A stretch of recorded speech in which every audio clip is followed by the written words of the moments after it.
I go to meetings every day. I get a sponsor ASAP. Like that's like should be the biggest goal you strive for. And I get guys' numbers and talk to them on a daily basis.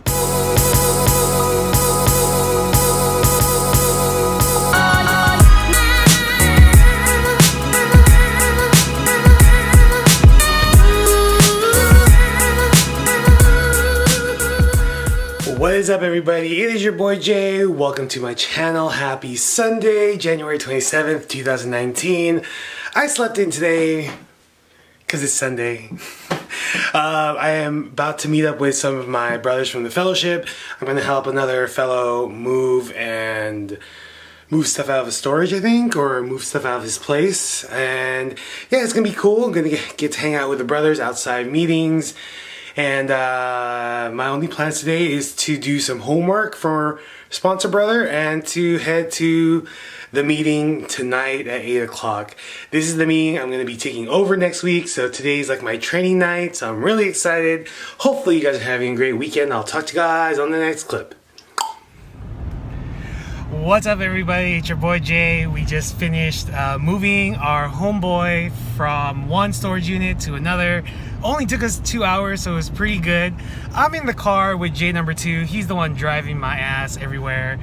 I'm not gonna put him on the video, but I'm gonna ask him a question and see if he can give some perspective or a cool answer to give anyone that's dealing with addiction or is in the beginning of their journey of sobriety.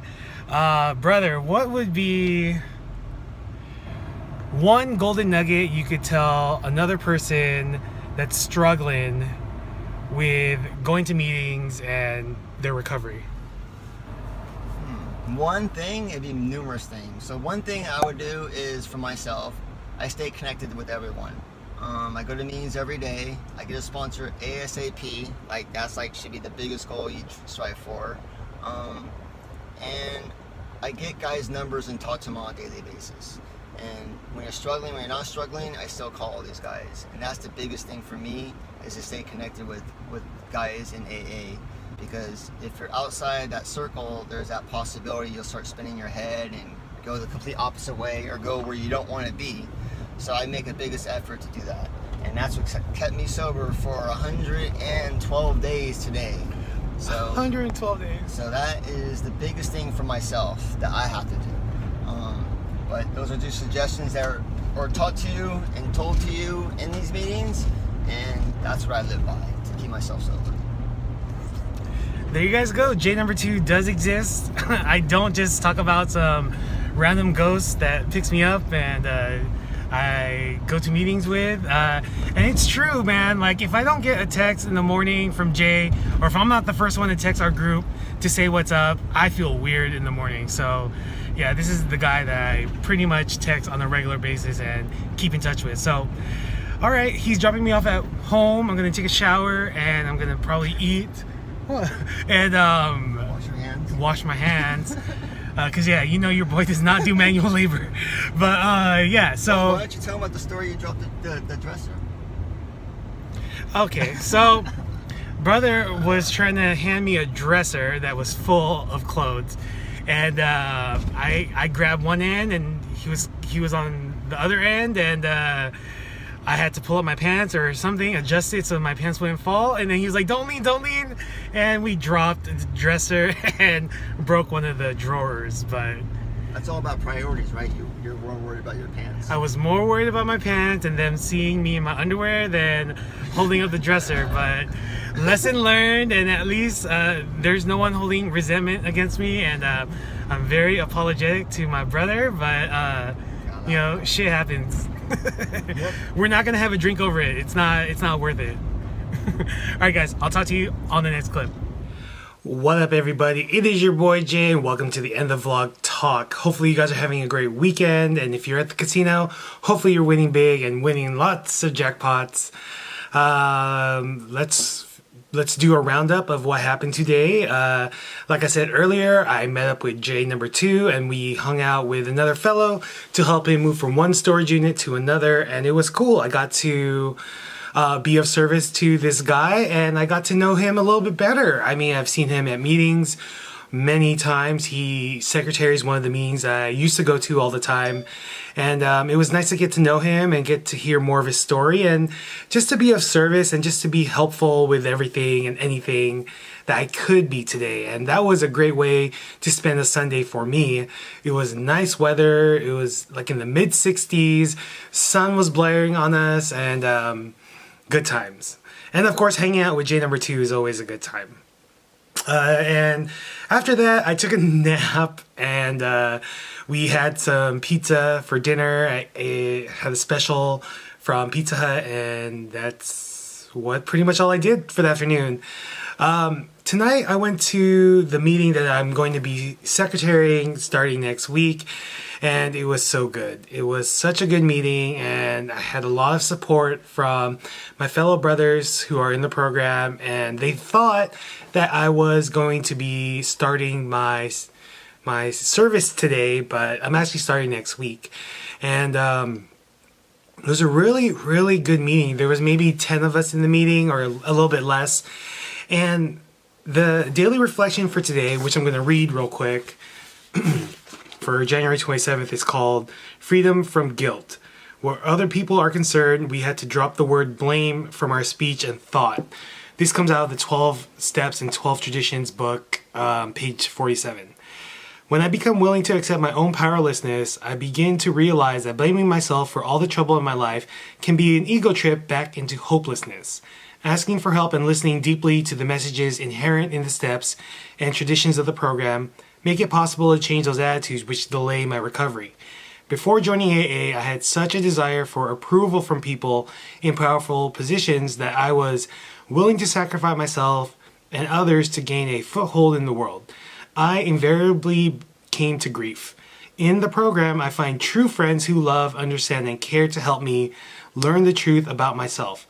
With the help of the 12 steps, I am able to build a better life, free of guilt and the need for self-justification.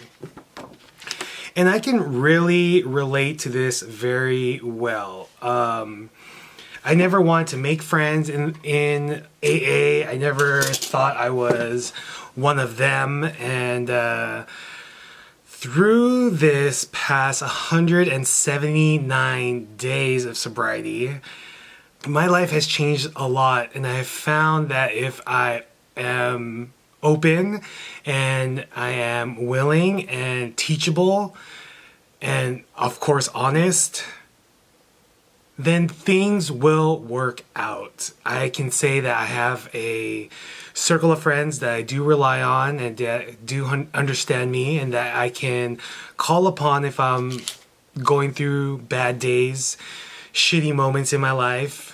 But at the same time, I'm accountable. So people can rely on me for any service or for any help, or if they just want to grab a coffee or hang out and talk. I am available now that I'm not drinking, and now that I'm sober. I am able to be a friend that a lot of people have been for me and are for me right now, and I'm very grateful for that.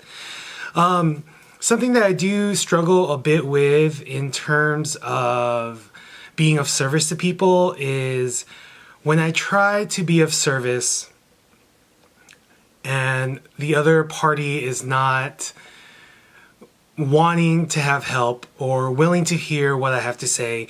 I used to harbor resentment with that.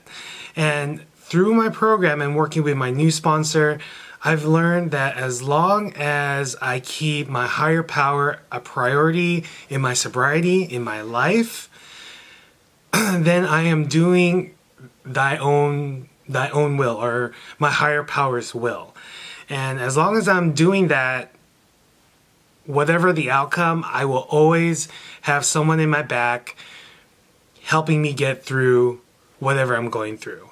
And it may not be someone tangible or someone that I can see, but I know that my higher power is always there with me, guiding me to the light and to the right way. And, you know, I do struggle with trying to help someone that doesn't want to be helped. And I do see this person at meetings, and I saw this person tonight. And I was happy to see this person because I asked if they were coming and they showed up. And, you know, I was able to give this person a Christmas gift that I haven't been able to give him for, what, a month now? And it was nice to give it to him. And it was cool to hear his share and for me to speak after him and to talk about what's going on in my program. And hopefully he was listening, and when he's ready to have help, I'm here for him. There's a really cool thing that I learned in AA, which is sometimes called a cliche, but with it comes to alcoholics, you can always kill them with kindness. And that's what I'm going to do. I found my higher power, and I'm going to rely on him to show me the way. And one of those things is to just always be kind. And that's what I'm going to do. You know, it doesn't mean that I can't be protective of myself and not put myself around situations where I know that people will have bad intentions for me, or that I know that I might be tempted to drink, because that's just part of protecting my sobriety. But it doesn't mean I have to be a malice person, or I have to stoop down to that level and talk shit, or, you know, act in a way that may not be kind. So I'm just gonna do me and surround myself around winners and keep my circle tight to just winners. People who have other expectations or any other intentions. There are other people in this whole freaking world that you can talk to about that. I'm not being specific to anything, any situation. I'm just saying in general, that's who I'm gonna be around with. I'm gonna be around people that I can count on and that have my back and don't want to get something out of me, because I'm not going to be wanting to get something out of you. You know, and that was a downfall that I had when I was drinking. I would get close to people and manipulate situations, and that's not who I want to be anymore. It takes way too much effort to try to do that and try to remember every little thing I said and to do all that. You know, now I'm just going to be me and just do what I got to do and try to live every day, one day at a time, 1 hour at a time, 1 minute at a time, if it takes that, you know, and just be kind, because I know that if I'm kind, whatever the outcome will be, my higher power will be there, and it's going to be worth it. So, yeah, today was a really good meeting, and to piggyback on a good meeting, I had a really great after the meeting with some other fellas in the program, and through conversation and through hanging out, I got 3 speakers set for the month of February for my meeting, and I'm really proud about that. I was a little bit shy to ask anyone for help, but you know, given today's daily reflection and the shares that I heard in the meeting, I was very compelled to, you know what, suck it up and just do what I know is best. So, you know, I stepped up and got 3 people to be sharing for next week, and I'm very proud of that. And, you know, if they back out in the last minute or something happens where they're unable to make the commitment, I'm going to be fine with that, because there's a bigger plan that's out there that's out of my control. And, you know, I'd rather not know the ending now or the bigger picture now and just be left in suspense, because it's what keeps life exciting. So with that, I'm out for the night. Hopefully you guys had a great time listening to this vlog and a great weekend overall. I will see you guys tomorrow, Monday, on my 6-month celebration of sobriety. Just gonna be another day, probably, but we'll see. We'll see. Next weekend, I'm gonna get my 6-month chip, and I'm super excited about that. Like I said, I'm gonna be secretarying my meeting for the first time solo next week, and yeah, it's gonna be something to enjoy and relish. And yeah, today was a good day, you guys. I hope you guys had a great day. Let's end the vlog the way we usually do. Remember to be confident, be humble, be honest, and most importantly, be well until tomorrow, my brother. Peace. Cue the music, brother. I think I'm going to be looking for 10 contestants, and whoever fills them out first, I think the top 3 will get prizes, and I'm looking to give out